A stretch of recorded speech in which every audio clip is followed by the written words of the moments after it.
मोदी सरकार द्वारा घोषित जिस एमएसपी को गोदी मीडिया मास्टर स्ट्रोक बता रहा है, भाजपा नेता अपनी पीठ थपथपा रहे हैं।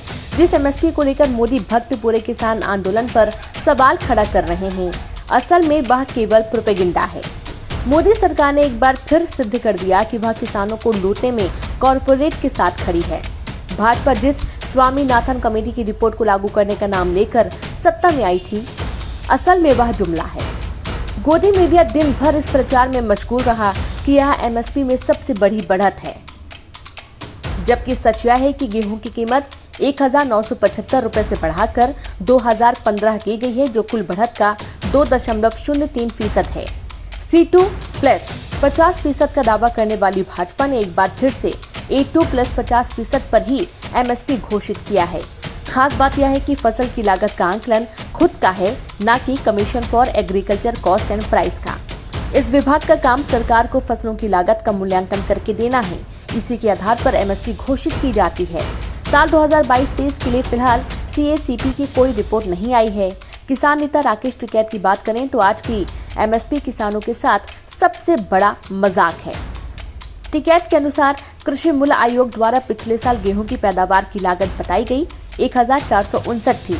इस साल लागत घटाकर 1000 कर दी गई। अगर महंगाई दर की बात करें तो इस वर्ष 6% महंगाई में वृद्धि हुई है।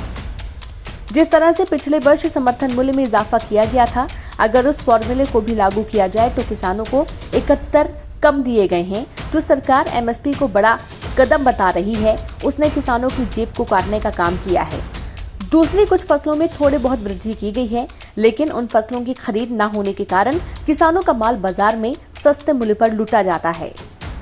टिकैत ने कहा कि सरकार को किसानों को यह भी बताना चाहिए कि पंतनगर विश्वविद्यालय, लुधियाना विश्वविद्यालय और दूसरे गेहूं उत्पादन करने वाले अनुसंधान केंद्र हैं, उनकी क्या लागत आती है। वहीं किसान सभा के महासचिव हन्ना मोल्ला का कहना है कि यह बढ़ोतरी पिछले 12 साल में सबसे कम है। स्वामीनाथन कमेटी के अनुसार अगर आंकलन किया जाए तो गेहूं पर 180 रुपए की कमी है, वहीं जौ में यह कमी 471 रुपए है। सरकार ने आज जिन फसलों की एमएसपी घोषित की है, उसमें चना भी शामिल है। वह स्वामीनाथन कमेटी के हिसाब से 806 रुपए की कमी है। इसी तरह सरसों की कीमत में अभी भी 155 रुपए क्विंटल की कमी है। सनफ्लावर में 1921 रुपए प्रति क्विंटल की कमी अभी भी है। सरकार की एमएसपी को मास्टर स्ट्रोक बताने वाला मीडिया यह कभी नहीं बताता कि सरकार केवल 9% किसान का उत्पादन ही एमएसपी पर खरीदती है, वह भी केवल धान गेहूं ही। बाकी सभी फसलों को बाजार के भरोसे छोड़ दिया जाता है, जो समर्थन मूल्य से भी कम पर खरीदा जाता है। फिलहाल अभी किसान आंदोलन चल रहा है, जिसमें एमएसपी की खरीदी गारंटी भी एक प्रमुख मांग है।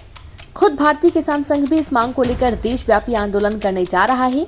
दूसरी तरफ सरकार कॉरपोरेट के दबाव में किसान को कुछ देने की जगह केवल मीडिया के जरिए माहौल बनाने की कोशिश में लगी है। बेवकवार.in की रिपोर्ट।